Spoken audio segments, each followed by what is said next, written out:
that's what I get for not setting an alarm clock. I am late for my own damn show.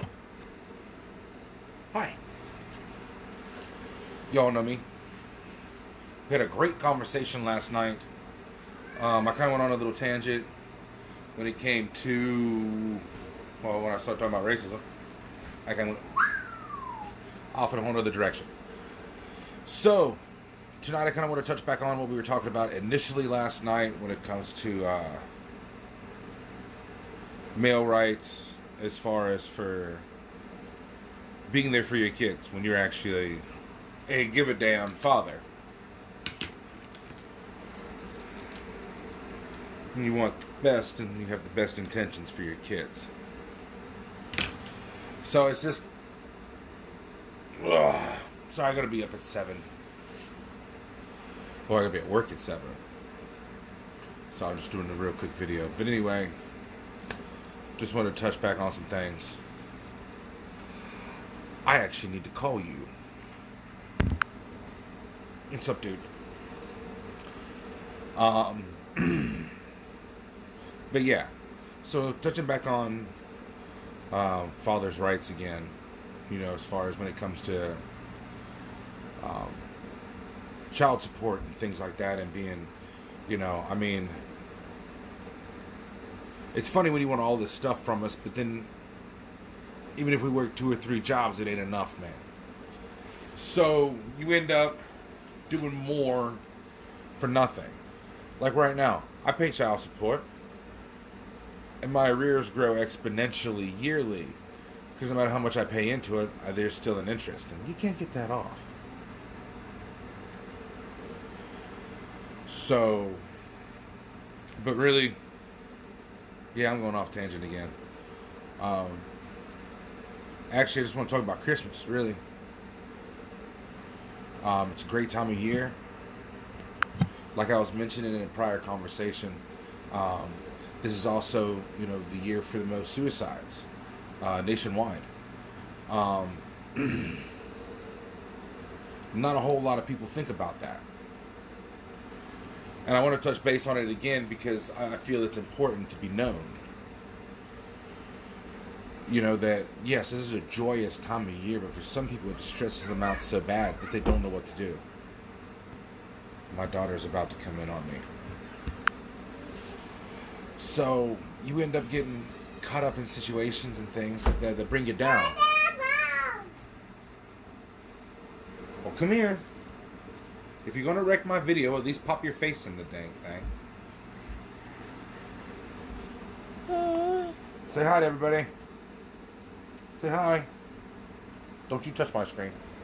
Don't you touch my screen. Alright? Don't you touch my screen.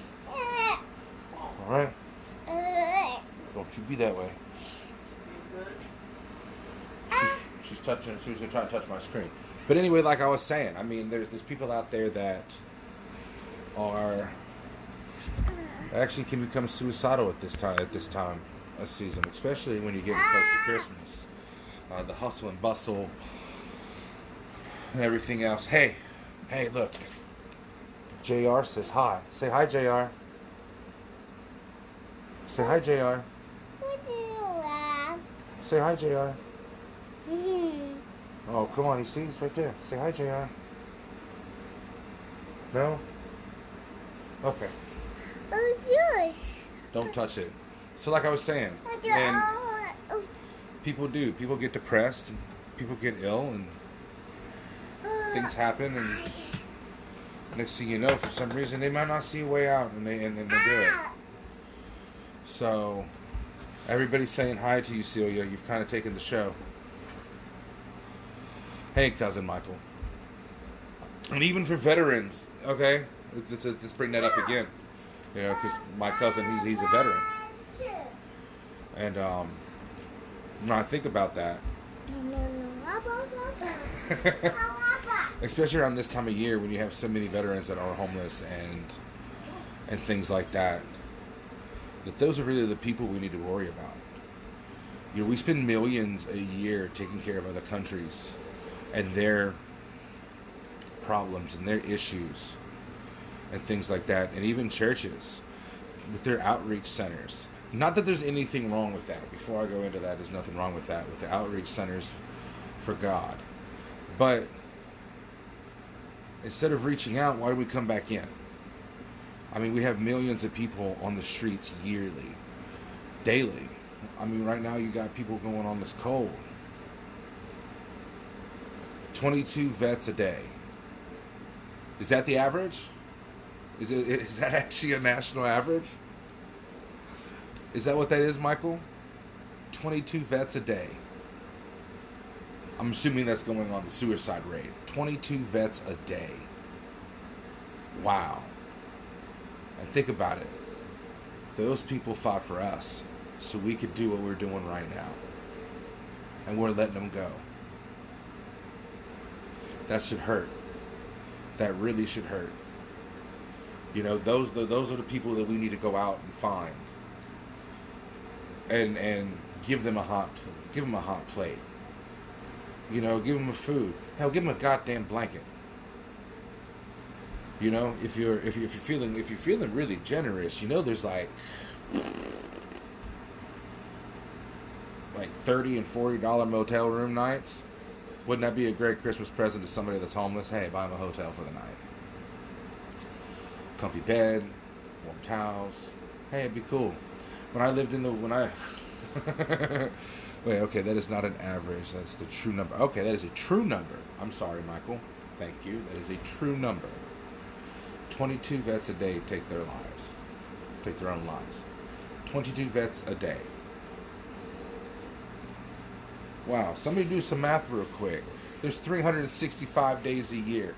22 times 365. Yeah, I ain't doing that math. That's stupid. That's a lot. That's a lot of people. And you know, yeah, some of these people become junkies and things like that and become addicts because even the one thing I hear the most, especially when it comes to our vets, is when it's even our own VA system. You know, sometimes it goes through and it's really great. I've heard great stories about it, and I've heard so many more horror stories. And it's crazy. 8,030 veterans take their own lives a year. Wow. That's another truth too. I mean, we don't have any support for our vets. You know, we have Wounded Warriors Foundation, which is a great foundation. You know, they take care and they do some things. They do a lot of awesome things. And there's a lot of awesome other ones out there for our military vets. And but it's not enough. We all got to do something. You know, of course, I'm sitting here talking about it. But again, I'm also one of those people that's taking 2 pennies and rubbing them together trying to make a dollar. So financially, I don't have to give, but I can at least talk about it and make it known. Because these aren't things that are being talked about anymore. You know, you hear about it. You hear about these wars. I mean, they're even right now, where it seems somewhat peaceful. You know, whatever. You're not hearing a bunch about it. There's always something going on somewhere. And our boys are in there doing their job. So why can't we do ours and take care of them when they get out? Why can't our government do it? Why can't they set it up? They're so worried about giving us fucking stimulus checks and shit like that. Why don't you turn that around and put that into the VA system and actually help our wounded veterans, our homeless veterans, and do something about it?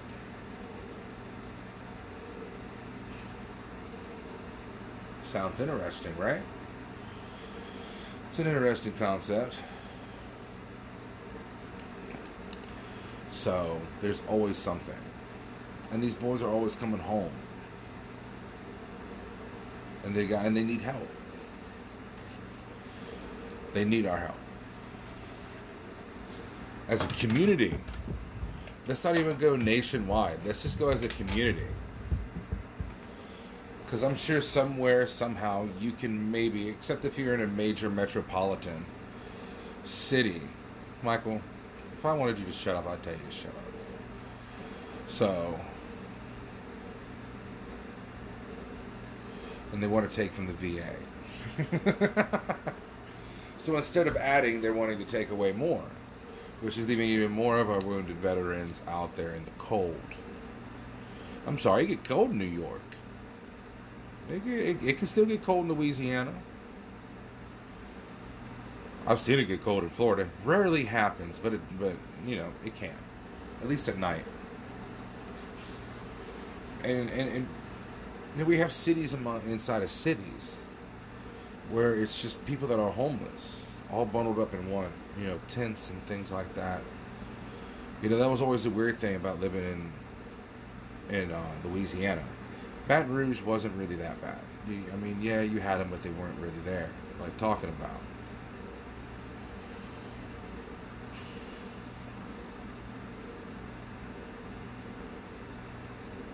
All right, see, now I'm trying to read. Let me get back to my story.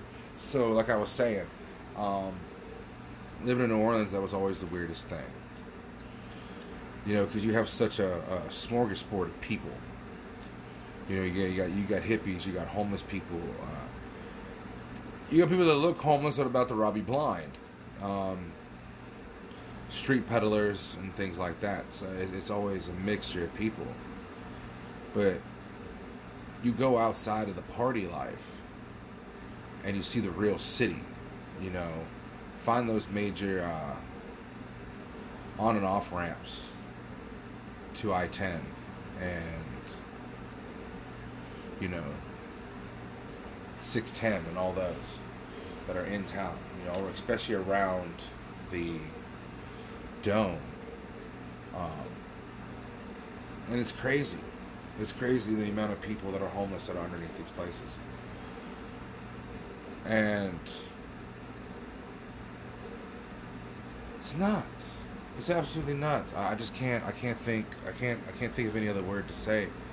And when it comes to our veterans, you know,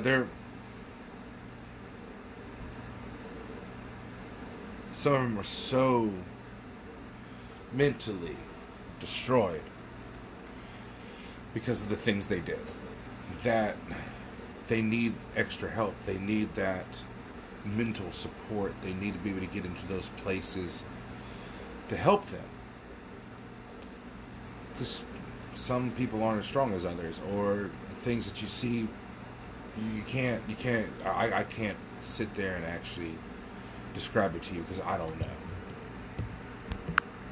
I don't know. I can only imagine the things they've gone through. And we're leaving them out on the street. Why?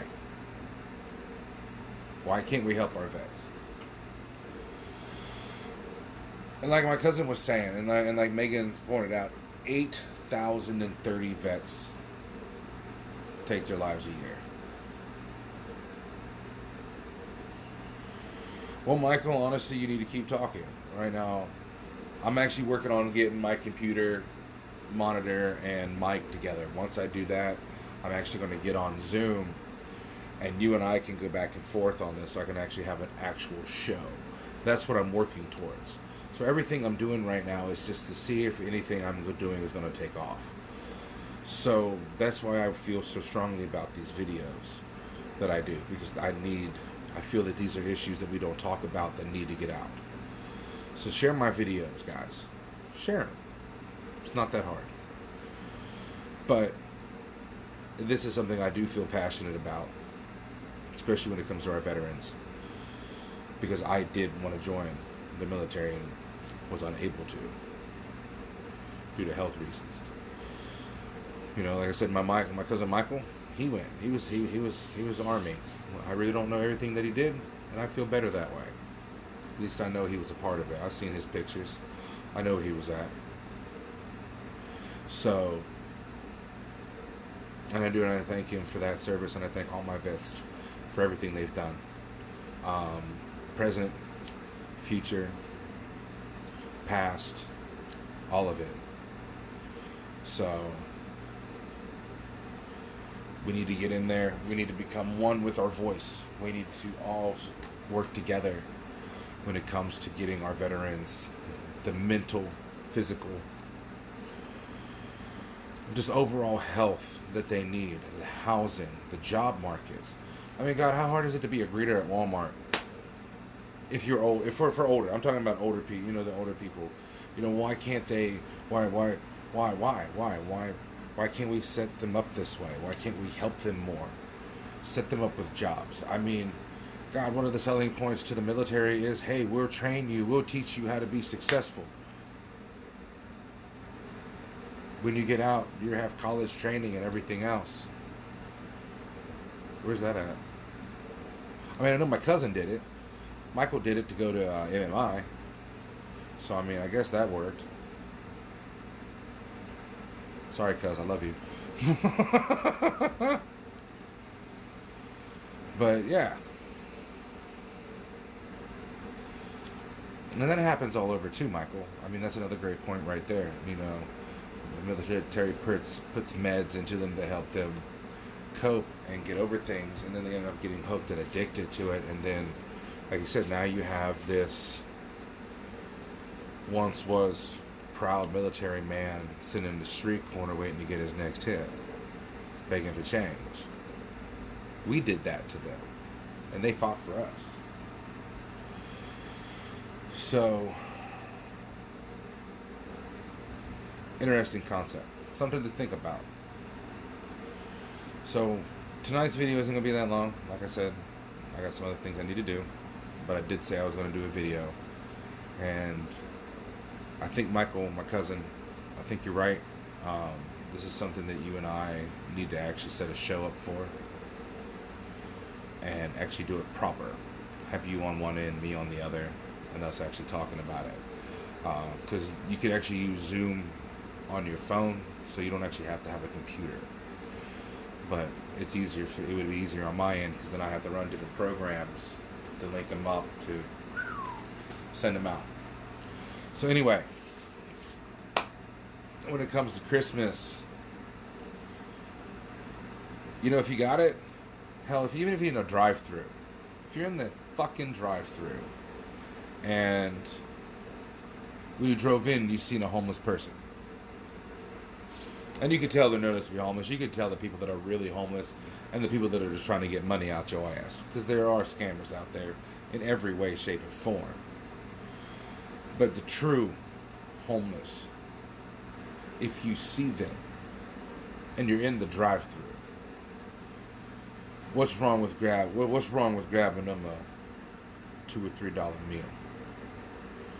You know, you ain't even got to get them a drink. You can just get them a cup of water. A small fry and a McDouble, and you just made that fucker's day. It's little things like that. I used to do that when I was in Orlando.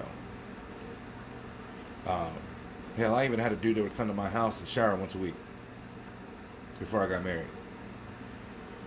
You know, if we were making food when he showed up, guess what? He got himself a plate. This is how it was. We all should be that way. You know, take some time out, find your local food bank, give some time, make boxes, put some food in them, give them to people. You know, if you're in a town big enough that has a homeless shelter, go there and serve. Ain't nothing wrong with doing that. You know, that's you giving back, even if that's the only way you can do it. You know, because we got to take care of our own. Like I said, we've been so busy spitting hate and venom at each other that we forget about these core issues and values that at once was taught to us. How to care about others. How to be there for each other. You know, the golden rule.